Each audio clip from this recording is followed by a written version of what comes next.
So we've got close to 1 million plants to put in the ground across the project, and the planting season is relatively short. So we have to put all the resources into planting as many plants in the ground as quickly as possible. So we've got a time frame we have to meet, otherwise we're excluded by the weather.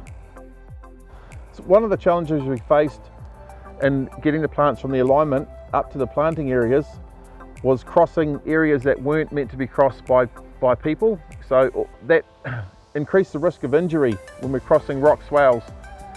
If you're planting all day, there's a great deal of fatigue. You're bending down a lot.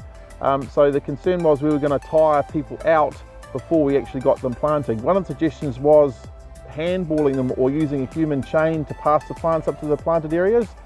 But we investigated that and found it was going to be too tiresome or cause too much fatigue for our guys in the field. So we had to get 31,000 plants from the alignment up onto the batter to be planted into this soil disposal area. We had 3.5 hectares to cover.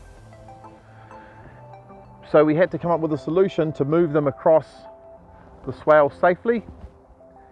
So we put it out to the subcontractors and our own people to come up with a solution, and that was to use a conveyor belt, which successfully transitioned the plants from the alignment up to the planting areas.